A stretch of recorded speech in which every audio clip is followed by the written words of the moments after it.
Dominic Russo had run half of the East Coast from a corner booth in a social club on Arthur Avenue. Now he ran a 6x9 cell in a federal penitentiary in upstate New York, and somehow, impossibly, it felt like he had more influence inside these walls than he'd ever had outside them. He had been sentenced to 22 years on charges that took the government 11 years and 3 flipped associates to build. He was 61 years old when the gates closed behind him, which meant, by any honest math, that these walls might be the last address he ever had. Most men in his position spent their first year in a state of quiet, seething grief, mourning a life they would never get back. Dominic spent his first year watching. He watched the way the yard organized itself along invisible lines nobody had drawn but everybody obeyed. He watched which young men flinched when older men raised their voices, and which young men had already stopped flinching at anything, because something in them had gone numb long before they ever saw the inside of a cell. He watched a 19-year-old named Marcus get sentenced, in the eyes of every man on that block, to one of 2 futures. He would either become someone's weapon, or he would become someone's meal. There was rarely a third option in a place like this.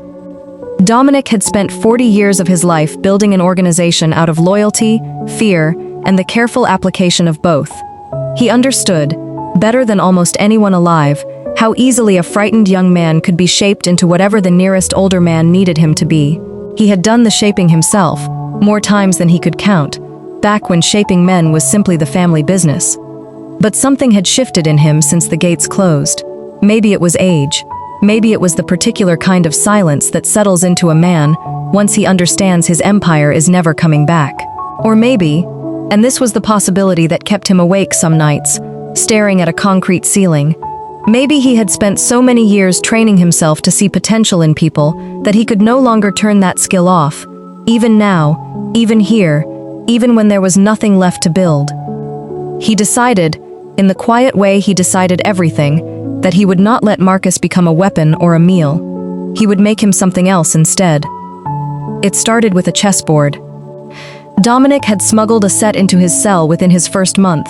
Nobody questioned Dominic Russo bringing anything anywhere, a fact that had followed him from the street directly into prison without losing an ounce of its power. He set the board up in the common area every afternoon at exactly 2 o'clock, sat down alone, and waited. For 11 days, nobody sat across from him. Then, on the 12th day, Marcus sat down, not because he wanted to play chess, but because sitting across from Dominic Russo was, at that moment, the safest place in the entire yard, and Marcus had just turned down an invitation from a man who did not take well to being turned down. "You know how to play?" Dominic asked, not looking up from the board. "No." "Good. Easier to teach a man something than to unteach him something wrong." They played in silence for 20 minutes, before Dominic said another word. When he finally spoke, it wasn't about chess. "The man you said no to today, he's going to test you again. Probably tomorrow, probably somewhere with fewer guards around. When he does, I want you to say no to him exactly the same way you said it today. Same volume, same face, same amount of fear showing on the outside, which was none, by the way, whatever you were feeling underneath it." Marcus looked up, startled. "You saw that?" "I see everything that happens in this yard. Everybody does.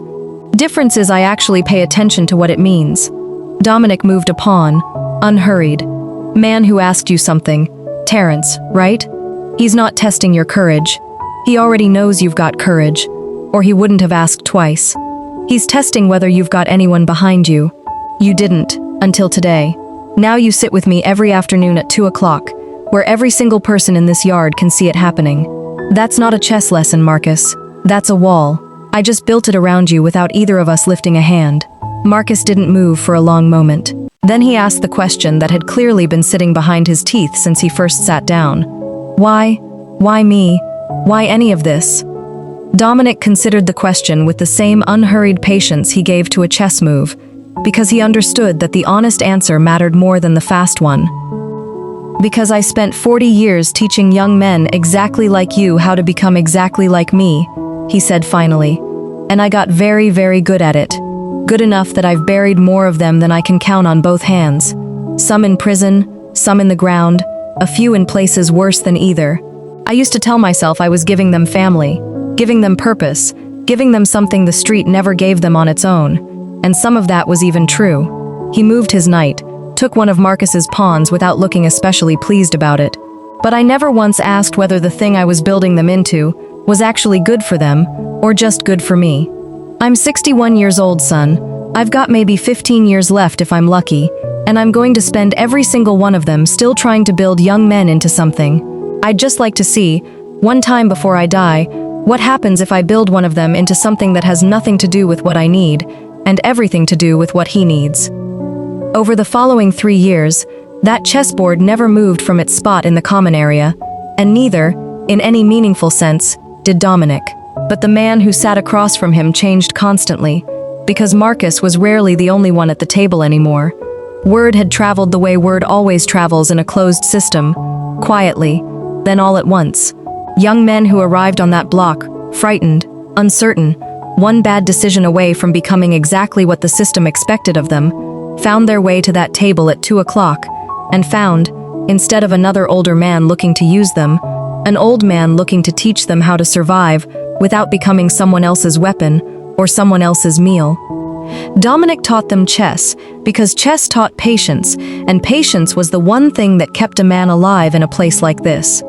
He taught them to read a room the way he'd read rooms his whole life, though he was careful, always, to teach them to read for safety rather than to read for opportunity, which had been the entire difference, he came to realize, between the man he used to be and the man he was becoming. He taught them that the strength everyone respected in this place, the strength that got you left alone, that got you a wide berth in the yard, that kept your family safe on the outside, didn't come from being the most feared man in the room. It came from being the most consistent one.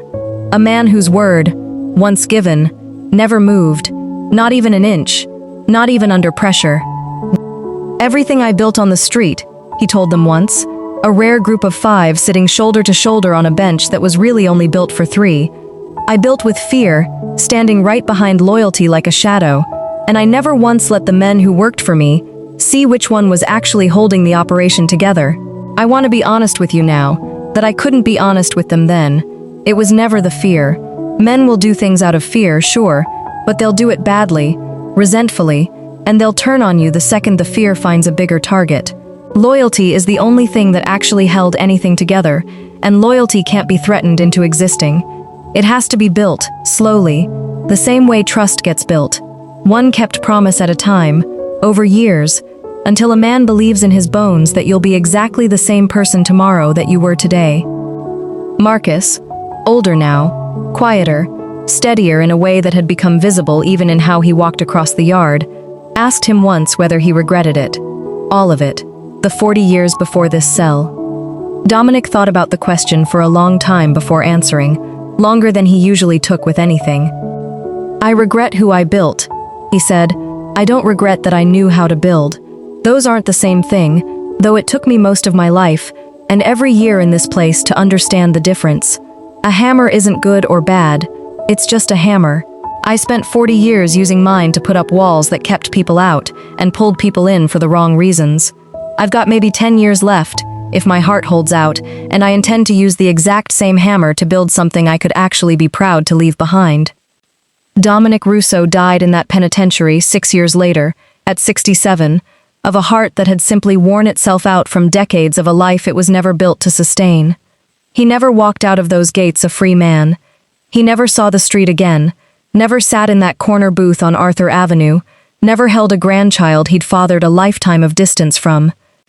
But at his funeral, held unusually, inside the prison chapel, attended by more inmates than guards had ever seen gather peacefully in one room, 11 men stood up, one after another, each of them former residents of that cell block, each of them now living lives on the outside that bore no resemblance to the ones they'd been circling toward before a chessboard appeared in the common area at 2 o'clock every afternoon. Marcus, the last to speak, kept his remarks short, the way Dominic himself always had. He used to say a hammer isn't good or bad, Marcus told the room, just what you build with it. I think about that every single day, because he could have used the last years of his life building nothing at all, bitter about everything he lost. Instead, he used them to build 11 men into something better than what the world expected us to become. That's not a small thing to leave behind. That might be the only thing worth leaving behind at all.